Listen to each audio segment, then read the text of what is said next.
नमस्कार, मैं हूं वीरेश सिंह। आईटीआई के टॉक शो में आपका एक बार फिर से स्वागत करता हूं। आज जो है तो एक बहुत बड़े मुद्दे की तरफ आपको लेकर के जा रहा हूं। खास तौर से प्राइवेट आईटीआई और स्टूडेंट दोनों लोग सुन लीजिएगा, बहुत ध्यान लगा करके सुनिएगा। ये जयपुर की कहानी ही नहीं है कि एक इंडस प्राइवेट आईटीआई कॉलेज में परीक्षा फीस जमा कराए बिना ही परीक्षा दिलवाने का दबाव डाल रहे थे कुछ लोग, और फिर इसके बाद संचालक को जो है तो बंदी बना लिए और उससे ज़बरदस्ती कर करके वो कुछ नोट शीट जैसी चीज़ लिखवा लिए कि परीक्षा फीस जमा है। ऐसे एक चीज़ नहीं, मैं आपको बता दूं कि ऐसे बहुत सारी चीज़ें सामने आती हैं, लेकिन कुछ संचालक इसको कह पाते हैं, कुछ संचालक इसको नहीं कह पाते हैं। ये आईटीआई परिवार के लिए अगर मैं सोचूं तो ये काला दिन है, काला दिन है और ऐसा होना नहीं चाहिए। और ये स्वस्थ समाज के लिए भी अच्छी चीज़ें नहीं हैं, चाहे वो आईटीआई वाले हों चाहे वो स्टूडेंट हो। इस मामले में आपको एक होना चाहिए। इसी मामले में मैंने जो है तो सबसे पहले मैं आपको बता दूं कि आईटीआई संचालक से बात किया, फिर आगे मैं बात करता हूं। हाँ सर। हाँ नमस्कार। नमस्कार सर, नमस्कार। हाँ, क्या मसला क्या है, क्या मसला है ये? मसला सर क्या है कि कुछ लोग हैं जिन्होंने एडमिशन करवाए थे हमारे पास। डायरेक्ट वो बच्चों को लेके आए कि साहब ये बच्चे रेगुलर आएंगे, पढ़ेंगे, लिखेंगे जी, आप इनके एडमिशन कर लीजिए, इनकी जो भी फीस होगी वो हम आपको जमा करा दें। ठीक है। तो हमने जो डिस्काउंटेड प्राइस था वो 2-5 हजार रुपए का, उनको बल्क में बच्चे थे तो डिस्काउंट करके आके और उनको सीटें दे दी। उसके बाद में ये लोग बोले कि साहब हमारे को छात्रों की मिलती है यहाँ पे स्कॉलरशिप जो है ना जी, स्कॉलरशिप के लिए साहब वो आपकी रसीद चाहिए। अच्छा। तो मैंने कहा रिसिप्ट तो भैया पेमेंट होने पे जनरेट होती है, ऐसे तो जनरेट होती नहीं है। सही बात है ना, बिना पेमेंट के रिसीप्ट कैसे जारी कर सकते हैं? नहीं कर सकते। तो ये माथाफोड़ी जो है करीब पिछले 6 महीने से चल रही थी सर। अच्छा। दीजिए मैं एडवोकेट हूँ, यहाँ हाई कोर्ट में प्रैक्टिस करता हूँ, जयपुर राजस्थान हाई कोर्ट में। बहुत बढ़िया। ये मेरे पास कोर्ट में भी आए सर, कोर्ट में भी मैंने इनको समझाया भाई ऐसा नहीं होता है, आप मेरे को या तो कोई पीडीसी चेक दे दो या फिर नकद दे दो और अपने रसीदें ले लो। ये देने के लिए तैयार नहीं हुए और एग्जाम आ गई। तो एग्जाम आने के टाइम पे अब मैं चूंकि बच्चों का बुरा नहीं चाहता था, इस वजह से हमने सब बच्चों की एग्जाम सर बिना किसी प्रॉब्लम के करवा दी, क्योंकि बच्चों का फ्यूचर खराब नहीं होना चाहिए। तो वो एग्जाम हो गई। उसके बाद में इन्होंने चलती एग्जाम में, मैं वहां गया हुआ था, मेरी वाइफ जो है इसको संभालती है कॉलेज को, उनकी तबीयत थोड़ी ठीक नहीं थी तो मैं चला गया, मगर मैं जाके आता हूँ। तो इन्होंने पहले मेरे को धमकी भी दे रखी है कि आपके खिलाफ ऐसा कर देंगे, आपको जो है मर्डर कर देंगे, हाथ पैर तोड़वा देंगे, ऐसा करवा देंगे, वैसा करवा देंगे। पहले से धमकियां दे रहे थे ये मेरे को। उस दिन इन्होंने मौका देख के और सूचना लेके और आके और इन लोगों ने मुझे पहले तो गाली गलौज की, उसके बाद में मुझे घेर लिया। 4-5 लोगों ने गाड़ी में बंदर बना के गाड़ी की चाबी छीन के कार में पटक के और सुनसान जगह पे ये ले गए। अच्छा। और वहाँ सुनसान जगह पे ले जाके वहां से फीस रिसीव्ड संबंधी कुछ बातें उस पर लिखवा ली, खाली पेपर पे 3 पेपर लिखवा लिए इन्होंने। अच्छा, कि माने फीस पूरी जमा है? हाँ, फीस पूरी जमा है, इतनी जमा है, इतनी जमा है। हाँ। ऐसा करके इन्होंने 3 पेपर से मेरे को साइन करवा लिए सर, गन पॉइंट पे। अरे बाप रे। तो ये कहने का मतलब ये है कि ये सोसाइटी में जो हो रहा है तो बहुत खराब हो रहा है, लेकिन आपने बच्चों का एग्जाम नहीं रोका है ना, जबकि बच्चे फीस नहीं दिए थे, जहां तक मैं समझ पा रहा हूँ। कई लोगों से 1 रुपया सिंगल पैसा, एक भी बच्चे का सिंगल पैसा नहीं आया। 100 स्टूडेंट्स हैं सर। और आपने नहीं आया, फिर भी आपने किसी का एग्जाम रोका नहीं? नहीं, एग्जाम नहीं रोका सर, एग्जाम सबका करवाया हमने। हाँ। कि चलो बच्चे हैं, कोई बात नहीं, कल परसों दे देंगे, आ जाएंगे जब दे देंगे, कोई दिक्कत नहीं है, पैसा आ जाएगा, कोई दिक्कत नहीं है। हाँ। इन्होंने कहा कि सबको रसीद दो, सबका पैसा आ गया, जमा हो गया, हम ले लेंगे बच्चों से, हम जाने, हमारा काम जाने, हमारे बच्चे हैं, हम SC ST के हैं, हम ऐसा हम वैसा, हम देख लेंगे, आपको क्या चाहिए, आपको ये है वो है। तो ये लोग जो एडमिशन तरीके की मतलब इन्होंने दबाव मेरे ऊपर बढ़ा लिया सर। अच्छा, ये जो एडमिशन करवाए तो ये कौन लोग हैं? मतलब माने ये दलाली करते हैं जो एडमिशन करवाए थे आपके यहाँ? तो ये लोग एडमिशन मतलब माने दलाली रूप से करते हैं या क्या करते हैं या कैसे हैं ये लोग? सर इनका क्या है, वैसे तो ये बेसिकली है तो ये दलाली, हाँ, लेकिन दलाली जो मिलती है इनको ये बच्चों से डायरेक्ट ले लेते हैं फील्ड में। अच्छा, और जैसे 2000-5000 बच्चे से ले लिए और उसके बाद में उस कॉलेज में उस बच्चे को ट्रांसफर कर देते हैं। 5000 लेके और खा जाते हैं और फिर उसको कॉलेज के ऊपर पटक देते हैं। कॉलेज की लाइबिलिटी है, ये कॉलेज जाने और ये जाने। अब क्योंकि 5000 ले लिए है तो बच्चा तो उसे जानता है। हाँ। फिर बच्चा आगे कहता है मैंने तो पैसा उसको दे दिया, हम बिना फीस के रसीद देते नहीं है। हाँ। जब रसीद नहीं देते तो बच्चे को प्रॉब्लम होती है क्योंकि उसका पैसा वापस नहीं आता, स्कॉलरशिप नहीं आती। तो उस रसीद को बिना फीस जारी कराए, बिना फीस जमा कराए रसीद जारी करने के लिए इन्होंने ये षड्यंत्र रचा। अच्छा अच्छा अच्छा अच्छा। तो ऐसे में तो लड़कों का नुकसान हो रहा है। लड़कों को सोचना चाहिए ना कि भाई वो दलाल के थ्रू क्यों एडमिशन लेते हैं, डायरेक्ट क्यों नहीं जाते हैं। अरे सर लड़कों का माइंड सेट इतना डेवलप्ड नहीं है। हालांकि हमने लड़कों को सबको मैसेज भी कर दिया है, उस दिन भी कह दिया था हाँ। कि भाई तुम्हारा फ्यूचर खराब हो जाएगा, इनके चक्कर में मत आओ। हाँ। लेकिन ये लोग क्या इसी कम्युनिटी के हैं और जाके घर घर सबको सेट कर लेते हैं ये। अच्छा, भाई ग्रामीण परिवेश के बच्चे का माइंड सेट इतना डेवलप्ड नहीं है सर। उसको तो ये कह देते हैं, हमारे लिए डरा देते हैं, अरे ये चोर है, कॉलेज वाला चोर है, फलाना है, ढिमका है, ऐसे करके वो तो डर जाते हैं बच्चा तो।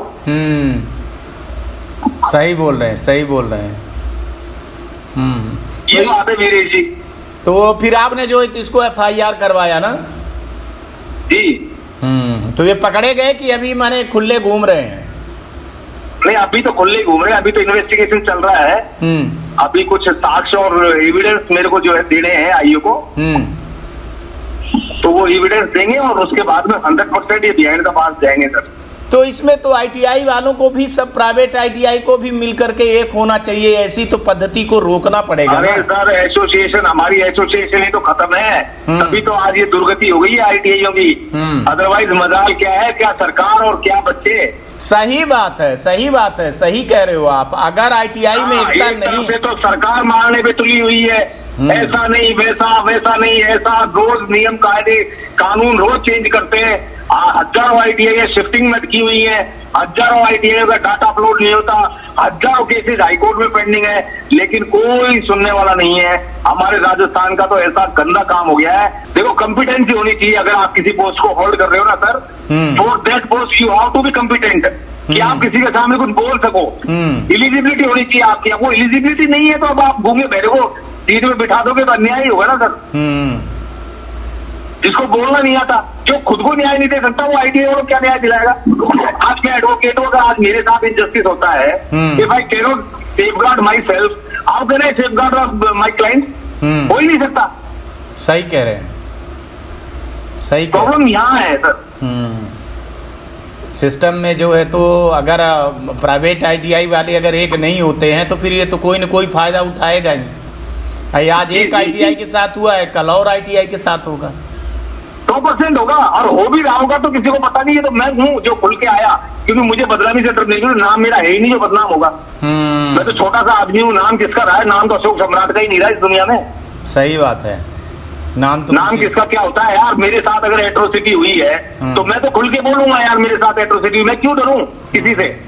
और होगा अगर उसमें दम होगा, वो मर्डर करेगा, वो मेरा किडनैप वापस करेगा, या कुछ और करेगा, या मेरे साथ में कुछ और इंजरीज करेगा, एक्सीडेंट करवाएगा, कुछ भी करवाएगा, जो करवा देगा कोई दिक्कत नहीं है, उससे फर्क नहीं पड़ता। नहीं ऐसा नहीं है, ऐसा नहीं है। कुछ डराते हैं लोग, कुछ हैं सिस्टम में ऐसे लोग हैं, तो उनको तो उजागर करना बहुत ज़रूरी है। उनका जो है तो चेहरा उजागर करना बहुत ज़रूरी है। और लड़कों को भी अवेयरनेस होना चाहिए, किस तरह से माफिया दलालों के चक्कर में आएंगे तो अपना भविष्य वो स्वयं खराब कर लेंगे। और सर मैंने तो देखो स्टेप ले लिया है सर, मैं तो अब इसका पीछा छोड़ूंगा नहीं। चाहे मेरी ITI बंद हो जाए कोई दिक्कत नहीं है, बेशक बंद हो जाए सारा। क्यों बंद हो जाएगी आपकी ITI? क्यों बंद होगी? को नहीं छोड़ूंगा। नहीं क्यों बंद होगी? ऐसा थोड़ी है, ऐसा थोड़ी है, ऐसा नहीं। अरे सर हो जाती है। देखो अब क्या होता है कि देखो जब एक आदमी लड़ाई लड़ने वाला जब अकेला होता है ना सर, तो उसको बड़ी समस्याओं का सामना करना पड़ता है। चलिए, तमाम तरह की समस्याएं आएंगी, समस्याएं, शिकायत होंगी और कुछ होगा, देखेंगे क्या होता है। नहीं जो भी होगा, नंबर है मेरे पास, आपका है, आप बताइएगा। मेरे से जितनी हेल्प हो सकेगी मैं उतनी हेल्प करूँगा। चलिए ठीक है मैं आपका नंबर सेव कर लेता हूँ वीरेश जी। जी ठीक है सर, ठीक है, ओके, थैंक यू। ठीक है boss, okay sir, thank you. तो अब आप जो है तो सारी चीज़ों को बहुत अच्छी तरीके से समझ गए हैं। ये ना समझिए कि आपके ऊपर नहीं होता है और नहीं होगा। अगर आप इस तरह से एडमिशन वाले जो माफिया दलाल हैं, अगर आप उनको रोक नहीं लगाएंगे तो आपको ही तकलीफ होगा। मैं आपको बोलता हूं कि क्या ज़रूरत है आपको दलालों से एडमिशन लेना। एक तो आपको फीस कम मिलती है, दूसरा आपको ऐसे लड़के मिलते हैं जो पास नहीं होते हैं, फर्जी टाइप के मिल जाते हैं, जो इस चीज़ में आ जाते हैं। तो आप लोग अवेयरनेस क्यों नहीं करते हो? और यही लड़के फिर फेल होते हैं। तो आपका जो अपग्रेडिंग, मैं आपको 200 बार समझा चुका हूं, आप अब अपनी ग्रेडिंग को देखिए। 3 साल में आपको अपनी अगर ग्रेडिंग आपने सही नहीं किया तो ना फिर आप एडमिशन कर सकते हो, ना आप टेट बढ़ा सकते हो, ना आप कुछ कर सकते हो। पहले हो चुका है, आपने देखा कि कम ग्रेडिंग थी तो आपके साथ में क्या था, टेट नहीं बढ़ा सकते थे। अब अगर ग्रेडिंग कम हुई ना, ये पहला हो गया, दूसरा होने वाला है और तीसरा होगा। अगर ग्रेडिंग सही नहीं है ना तो एडमिशन भी नहीं कर पाओगे, ITI चला नहीं पाओगे। DGT का क्या मेन उद्देश्य है, इसको आप लोग अभी समझ ही नहीं पा रहे हो। और मैं आपको समझाते समझाते मैं थक गया हूं कि आप समझिए, आप एक होइए, आप एसोसिएशन वालों के भरोसे मत बैठिए, आप अपने से जागिए ना। ITI आपकी है, ITI आपकी है। अगर आप लोग इतना ही कर दीजिए, मैं तो कहता हूं कौन सी स्कॉलरशिप, बहुत सारे लोग स्कॉलरशिप चिल्ला रहे हैं, हम कह रहे हैं कि क्यों स्कॉलरशिप नहीं चाहिए आपको स्कॉलरशिप। आपने अगर एक जिले में अगर आपने ITI की फीस फिक्स कर दी तो फिर लड़का कहां जाएगा?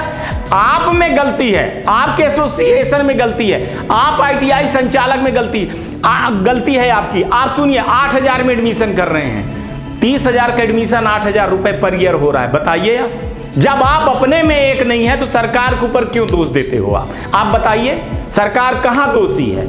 आप दोषी हो, आप में एकता नहीं है, जिस कारण से सरकार भी फायदा उठाती है, बाकी सारे लोग उठाते हैं। अगर आप लोग एक हो जाइए कि नहीं भैया, हम 30,000 रुपए साल का लेंगे, क्वालिटी बेस पढ़ाएंगे, हम अच्छे स्टूडेंट पढ़ाएंगे, हम उनको जो है तो जॉब दिलवाएंगे, तो देखिए लड़के दौड़ करके आएंगे।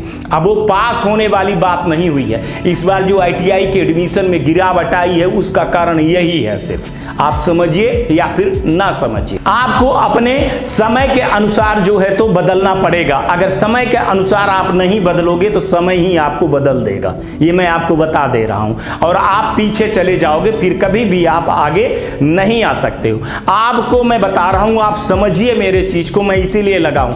आपकी लड़ाई में PMO तक ले जा रहा हूं, कितनी ITI लगाया हुआ हूं जिसको आपको लोगों को पता नहीं है। ये भाई साहब चलिए वकील हैं, ये कोर्ट केस करने चले गए, अब इनकी जो होगी तो देखा जाएगा। लेकिन अगर इस तरह की चीजें हो रही हैं तो सब पूरे ITI वालों को एक होना चाहिए। और मैं बता दूं, जो इस तरह की ITI हैं भी कि जो फर्जी टाइप के एडमिशन लेती हैं, उनके ऊपर आपको नकेल कसना चाहिए। मैं कहता हूं कि आप शिकायत मत करिए, मेरे को शिकायत करिए, आप फिर देखिए मैं उसका कैसे डीएफिलिएशन करवाता हूं, सबूत दीजिए आप, आपका नाम नहीं आएगा। सोचिए, आपके बगल में अगर ऐसी गंदी ITI चल रही है, आपके बगल में अगर ऐसी फर्जी ITI चल रही है, तो आपको चाहिए कि आवाज आपको उठाना पड़ेगा। और आज नहीं आवाज उठाओगे तो कल आपके लिए ये दिक्कत हो जाएगी। सोचिए, आप इतना बड़ा इंफ्रास्ट्रक्चर बना करके रखे हुए हो और ये जो है तो 8-8 हजार रुपए में एडमिशन ले रहे हैं ऐसे लोग, तो सोचिए इस पर क्या जाएगा। और फिर एक ना एक दिन तो आपको बंद हो रहा। आप कहते हो कोरोना के चक्कर में, इसके चक्कर में,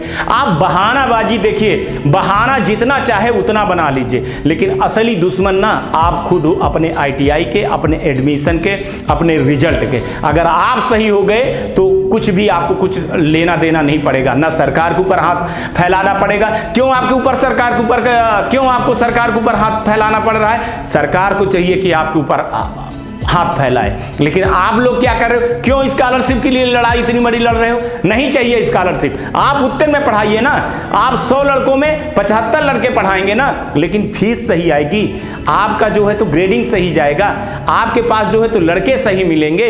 आपके पास ये तो नहीं मिलेंगे कि वो लड़का नहीं आया, वो लड़का नहीं आया है, अब उसकी फीस भरो, उसकी फीस ना भरो। और इस देश में ऐसे लड़के हैं, ऐसे लड़के हैं, तभी तो ITI चल रही है, तभी तो जो है तो आज की डेट में अपनी जो है तो हर जगह कंपनियां चल रही हैं। लड़के हैं, जॉब है। सवाल ये है कि आप अच्छे स्टूडेंट पा नहीं रहे हो, ढूंढ नहीं रहे हो। लड़के तो मिल रहे हैं लेकिन आप अच्छे नहीं हो।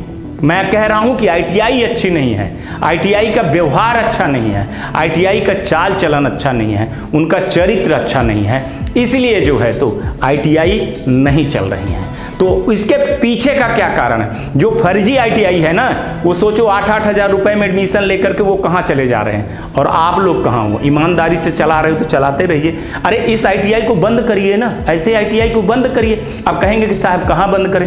शिकायत आईटीआई टास्क पे करिए, मैं डायरेक्ट पीएमओ के पास ये सब चीज़ें ले जाऊँगा और दिखाऊँगा, और डीजीटी को मैं मजबूर करूँगा, आईटीआई लगा करके मैं मजबूर कर दूँगा, इतना आप समझ लीजिए। और ऐसे झोला छाप आईटीआई को बंद करने के लिए आपको हमारे साथ आना होगा। किसी भी हालत में अगर आप नहीं आएंगे तो फिर आपके लिए ही दिक्कत होगी, मेरे लिए दिक्कत कोई नहीं होने। साहब मेरी बातें बुरी लगती हैं तो आपको लगे, लेकिन अच्छी आईटीआई को मैं हमेशा बचाने के लिए खड़ा हूं और फर्जी आईटीआई को बंद करने के लिए मैं हमेशा आगे बढ़ा हुआ हूं।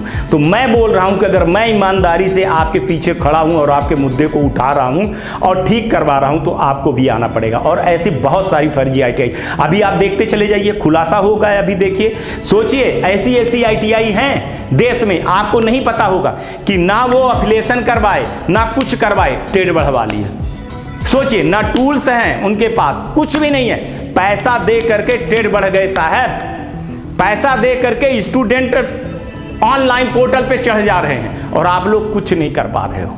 आप लोग ईमानदारी से कुर्सी पे बैठे हुए हो, एक दूसरे को गाली दोगे, दूसरे गाली को दोगे। कई एसोसिएशन में मैं हूँ, उनके ग्रुप में जुड़ा हूँ, मैं देखता हूँ एक दूसरे को गाली दे रहे हैं। अरे जो गाली दे रहे हो, मैं उन्हीं को बोल रहा हूँ आप आगे आओ ना। आपने क्या किया है? आपने, चलो आप अध्यक्ष नहीं, कुछ भी नहीं, पर आपने क्या किया है? आप अपनी आईटीआई के लिए क्या किया है? आप हमको इसको जवाब देंगे? आप क्या ईमानदारी से आपने अपने आईटीआई में किया क्या है? क्या सही आपकी आईटीआई है? क्या आप सही से पढ़ाते हो?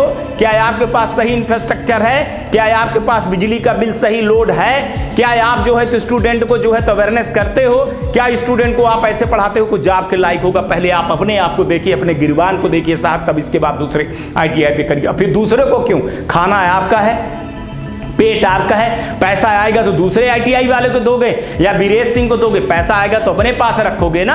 तो फिर आप लोग ऐसे करके क्यों झगड़ा कर रहे हो? क्यों एक दूसरे को गाली गलौज करते हो? आप लोग अपनी देखो ना, आप अपने आप को ठीक करो, दूसरा अपने आप ठीक हो जाएगा कंपटीशन से। आपकी आईटीआई अच्छी होगी तो बगल वाली आईटीआई अपने आप अच्छी होगी, और मैं इस पे लगा हुआ हूं। अब बगल वाली आईटीआई की शिकायत करिए ना, व्हाट्सएप ग्रुप पे है, ग्रुप है हमारा, नहीं है ग्रुप पे, व्हाट्सएप नंबर पे हमारे, आप सीधे सीधे आप उसका सबूत दीजिए ना, देखिए मैं कैसे बंद करवाता हूं। और आपको आगे आना पड़ेगा। और ऐसे फर्जी आईटीआई को बंद करवाने के लिए मैं बार बार बोल रहा हूं कि आपका नाम नहीं आएगा, और बंद करवाने के लिए आप आगे आइए। आज ये इन आईटीआई वालों के साथ में हुआ है, कल वो होगा। ऐसे एडमिशन क्यों लीजिए? क्यों आपको एडमिशन चाहिए दलालों से? आप देखिए, लड़के को भी मैं समझा रहा हूं कि आप दलाली वाले स्टूडेंट के, माफिया दलाल के स्टूडेंट के साथ में आओगे तो आपको दिक्कत होगी, और आप कभी भी अपने भविष्य को अच्छे नहीं बना सकते हो। आपका टाइम भी जाएगा, आपका पैसा भी जाएगा, आपका सब कुछ चला जाएगा जो दोबारा नहीं आने वाला है। तो स्टूडेंट को बोल रहा हूं कि सोच समझ करके एडमिशन लीजिए, किसी दूसरे को उस पे ना लीजिए। भैया मेरा व्हाट्सएप है, मेरा नंबर है, आप बताइए ना कि कहाँ चाहिए आपको एडमिशन, किस आईटीआई में चाहिए, मैं वहां के लिए बोलूंगा, आपको सही आईटीआई बताऊंगा मैं आपको, ठीक है ना। और आपको कई बार बता चुका हूं कि आईटीआई का सर्च कैसे करते हैं, कहोगे तो फिर आपको बता दूंगा। लेकिन आप अच्छी आईटीआई पे करिए, दलाल और माफिया से जाएंगे तो आपका ही नुकसान होगा। और ये आज का कार्यक्रम आपके ऊपर छोड़ा जा रहा हूं, पूरे जितने आईटीआई वाले हो, चाहे एसोसिएशन हो, चाहे जो भी हो, कि आप अपने आप को पहले देखिए, अपना गिरबान देखिए, फिर इसके बाद दूसरे के ऊपर इल्जाम लगाइएगा आप। आज तक के लिए इतना ही। आप अपना ध्यान रखिए, आसपास सफाई रखिए, बड़े बुजुर्गों का सम्मान करिए, वो आईटीआई टॉक्स को देखिए, सब्सक्राइब करिए, शेयर करिए, जैसा आपको लगे तैसा करिए। आज का भी दिन शुभ हो और आने वाला कल आपका बहुत बेहतर हो। नमस्कार, जय हिंद, जय भारत। नमस्कार, मैं शैलेंद्र गुप्ता, डायरेक्टर एजी एंटरप्राइजेस दिल्ली से बात कर रहा हूं। एजी टेक ब्रांड पिछले 15 वर्षों से आईटीआई टूल्स की मैन्युफैक्चरिंग एंड सप्लाई पूरे भारतवर्ष में कर रहा है। पूरे भारतवर्ष में किसी भी स्टेट में एनसीबीटी, एससीबीटी आईटीआई खोलने के लिए संपर्क करें। अधिक जानकारी के लिए नीचे दिए गए नंबर पर संपर्क करें। धन्यवाद।